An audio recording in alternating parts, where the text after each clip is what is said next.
The fabric of African communities was woven around conformity to its customs, and traditional foods became one of its pillars. Each tribe built structured frameworks of safeguarding this intangible cultural heritage.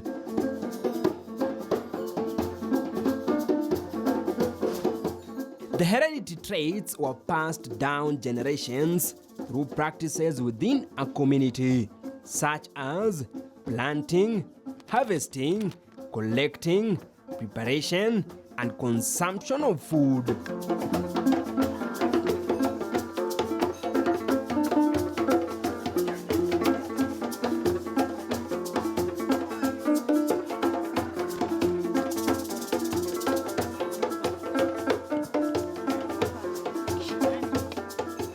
Traditional meals were tied around everyday life, associated with special occasions such as rituals,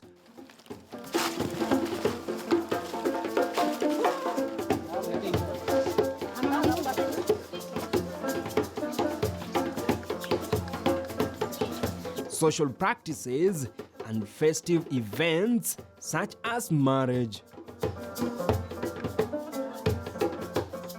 So this is the ash. I want to do the filtration so that I can get the omunyu of shereka. In Kenya, like many countries, globalization, modernization, and urbanization has resulted in traditional foods being abandoned for Western-style foods.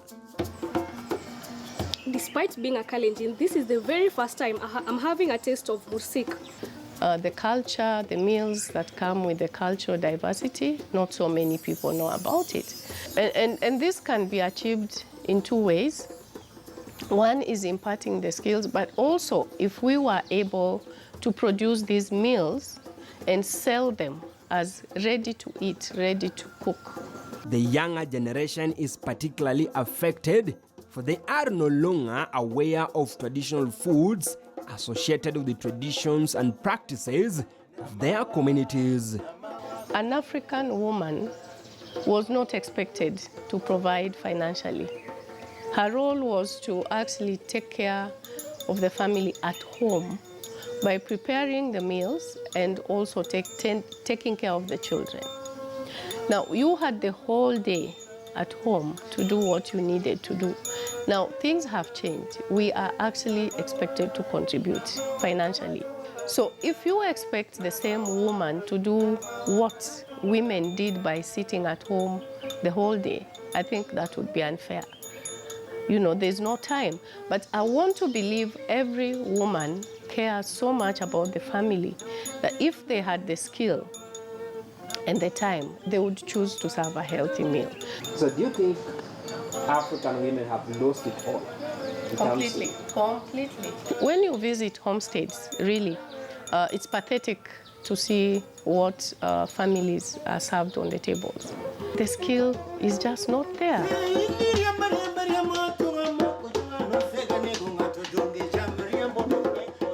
Pamela's quest is to revitalize the traditional foods in Kenyan communities by identifying and inventorying their traditional foods and encouraging communities to appreciate traditional foods. You know, I kept telling myself that this is something I would want to venture into, and at one point let the world know just how exciting our cultural meals are.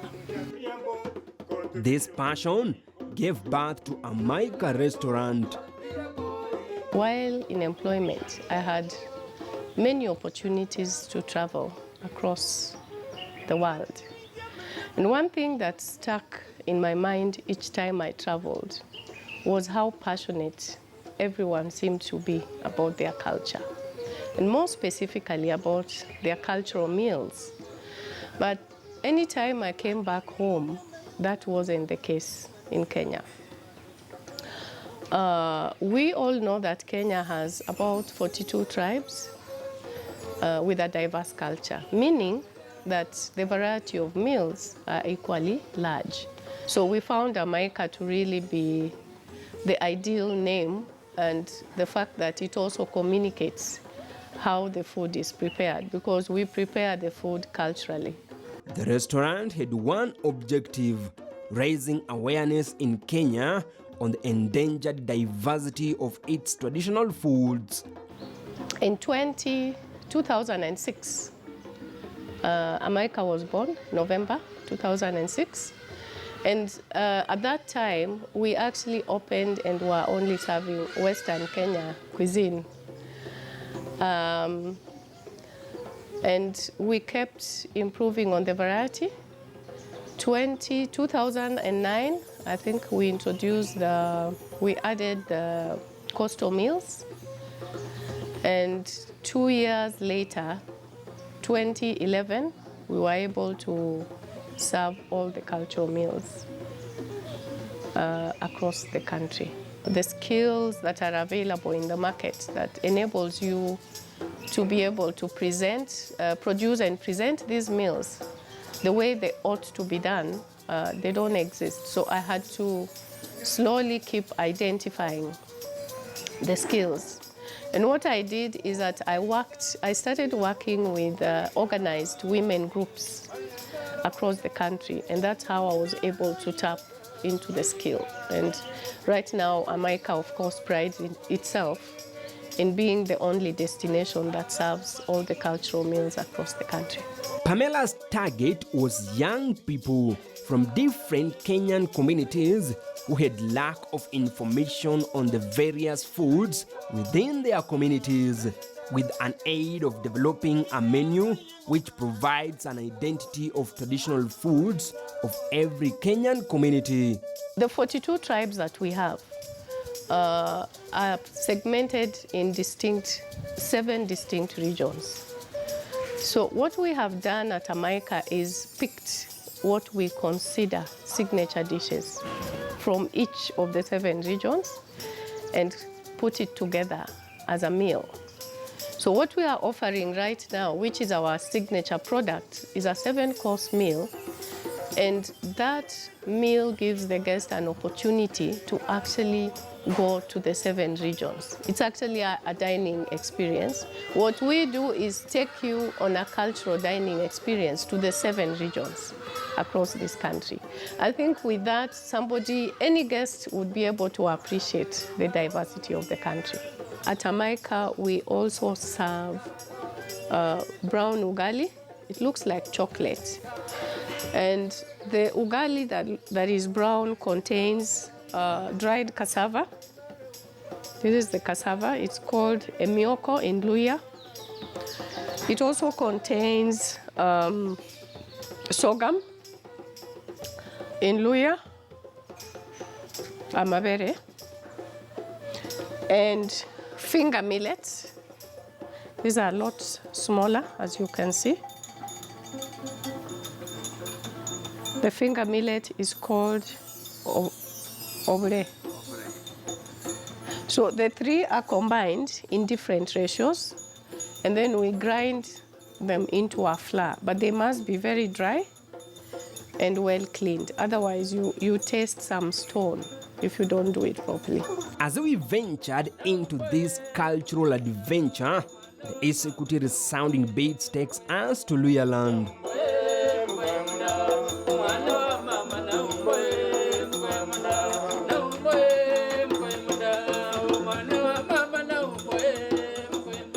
This is the normal table setup that you're likely to find if you came in as a guest for dinner at Jamaica.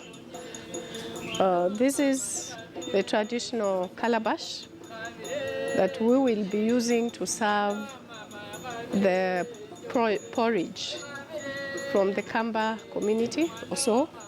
And of course, as you can see, it's rounded at the bottom. So we normally use the ring made from the banana fibers to ensure that as you take your porridge, you can always have it settled back safely. So that's why you have the ring and the calabash. Now, we also appreciate that some of our guests love their food spicy. So we have in-house sauces that we prepare. This is the green chili that is mixed with garlic, and then this is red chili. It has lemon and ginger. Now, for those guests who would love to have white wine, but still want to maintain the African experience, we serve muratina. Muratina is a local drink. It's actually alcoholic. This is from the central part of Kenya. So we have put it in the ice bucket to chill. And we normally serve this to those guests who love their drink still African because of the experience. And as you sip, you keep putting it back on the holder. This is Maratina. You also make here We make it here. We have an old man who comes to brew the wine for us from Murang'a County.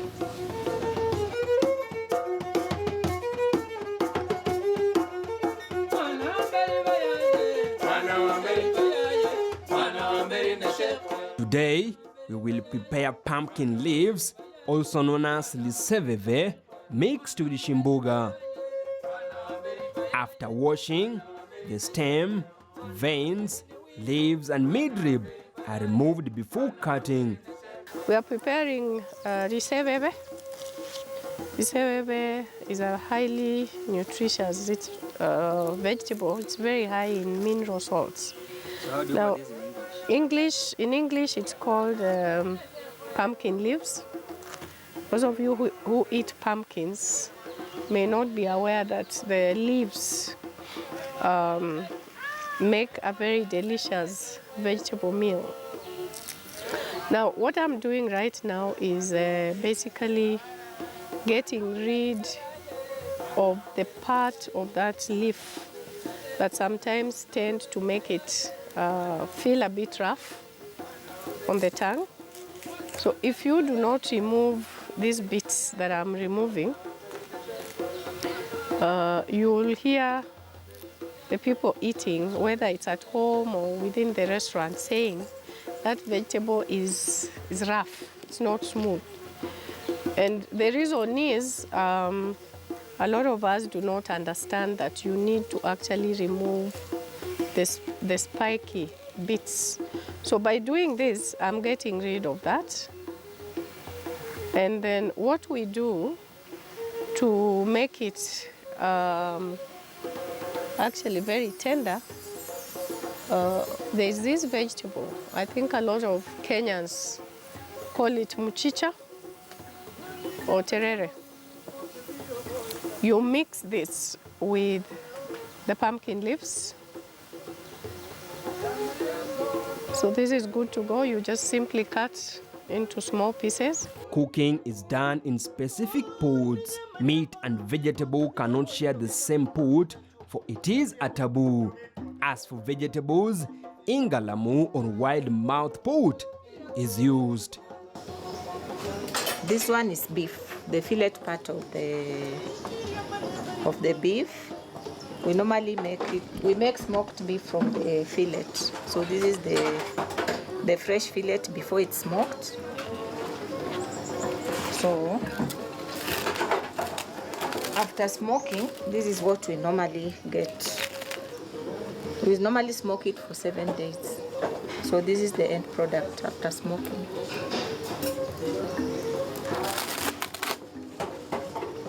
Unfortunately, in Africa, the aspect of preservation, where you use freezers or fridges, did not exist.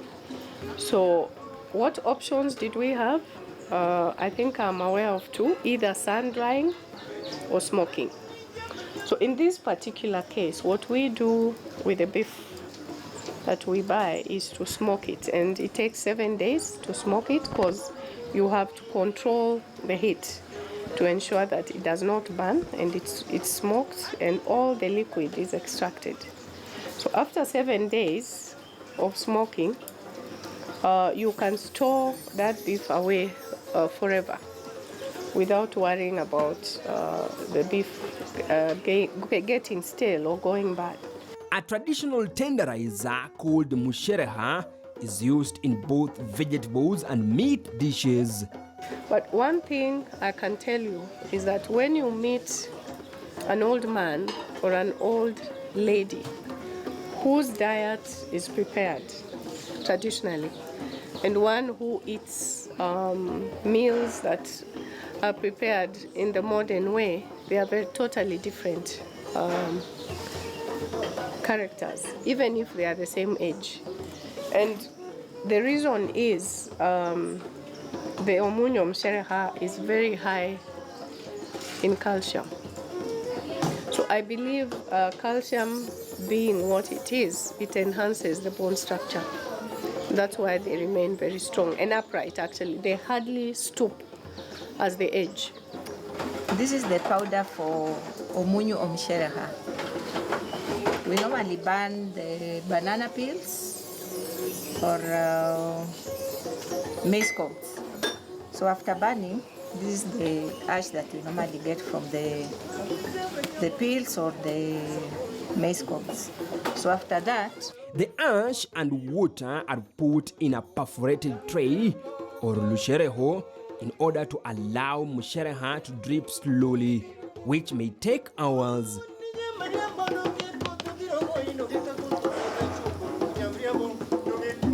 Its value after a certain duration of after 30 minutes. Pamela then adds mushereha to a pot containing cooking water placed on fire. Vegetable is added, then left to boil for a few minutes. The next step is to add one of our most important ingredients, omunyo mshereha. As I told you, it acts as a tenderizer for the vegetable. So today we are preparing risebebe, pumpkin leaves. After picking and removing whatever is not required, you cut it the same way you can cut your sukuma wiki and wash it thoroughly to ensure that no soil is trapped into in between the vegetables. So you put the vegetables into the boiling water.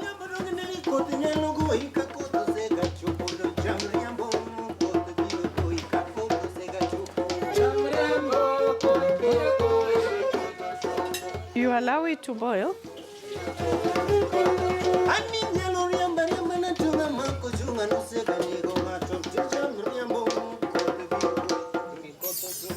We'll give it 5 minutes to boil and get tenderized. So I'll cover that to make it a little faster for us. Pamela periodically checks the recipe to avoid burning the food. Can you see the power of mushereha? Eh? Unaona how powerful that ingredient is? Yeah. Even the color. Are you seeing, my friend? Can you see? Yeah, the green now, the greenish color.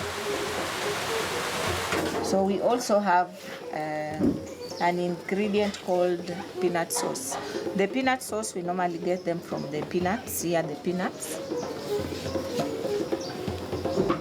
So we normally roast the peanuts, we grind them, then we get the peanut sauce.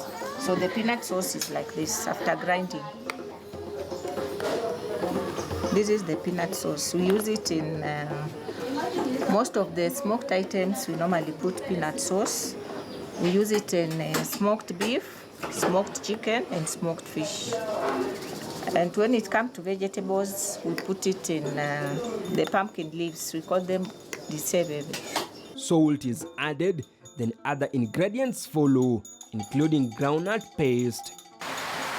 So our vegetables are ready. Vegetables cooked in mshereha are known to preserve longer. It also improves the slimy texture of cowpeas, murere, and mito. Dry termites or chiswa are small, dark, and gray that come out from their habitat mostly during the day. Roasted termites are then placed on lutelu or winnowing tray and winnowed to remove wings. Mbona unapepeta hivyo? Hebu tuelezee tengeneza kumbe. Stage ya kwanza ni nini? Zinaokotwa, zinaoshwa. Zikishaoshwa, zinakaangwa kwa moto kwa sufuria. Sasa ukishakausha, ndio sasa unapepeta, unatoa hiyo mabawa. Kikula ikiwa ni hiyo mabawa kuna haina effect, lakini for the hygiene part of it huwa tunatoa. Okay. What is the nutritional value of these termites? Termites are high in proteins, especially for the men people, because they need a lot of protein. So if they take this, most of us people have gone the Western way. That's why we have so much diseases and a lot of complications. I think if we go back to our traditional ways of eating, the world will come back to its normal pace. Because now we have too much cancer, a lot of complication in babies, kids, adults, even adolescent people. So I think the best thing to do is most of us should go back to our cultural way. If you are Nandi, just eat what your grandmothers or grandfathers used to eat.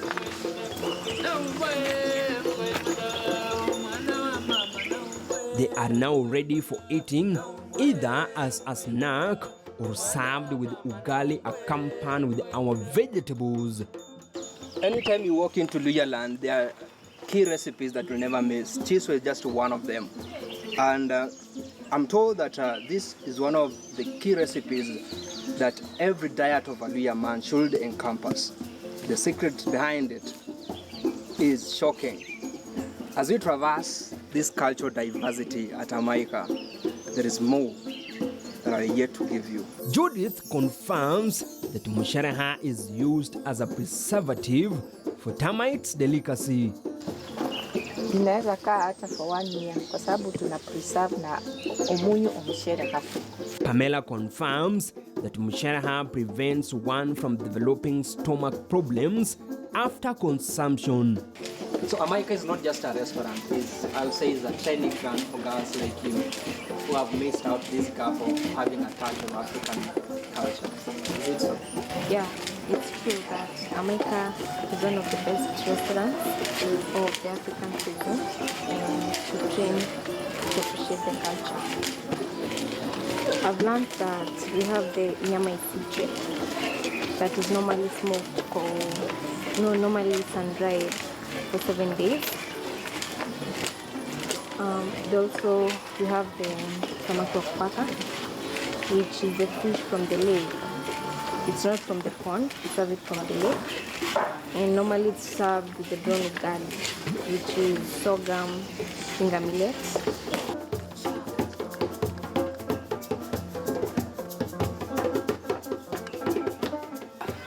Being an Africa is a treasure.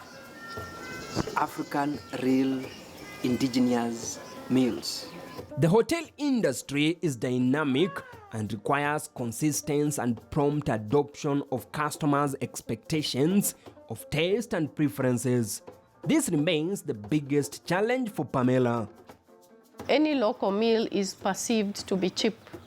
So when you price your product at the same price with a continental meal, most Kenyans were feeling that, they shouldn't be paying the same price they pay when they go to have any continental meal in the five-star hotels. But the truth of the matter is the cost of producing African meals is even higher than what it costs to produce a continental meal. The future remains uncertain for this set of service industry, and now Pamela urges the stakeholders to create space in the curriculum on adoption of African cuisine training to enable stakeholders like her remain on float. One of the challenges we face as a mica, the brand, is because if you look at expansion, for example, if we wanted to open 10 outlets today or in the next 1 or 2 years, the chances are we might not be very successful.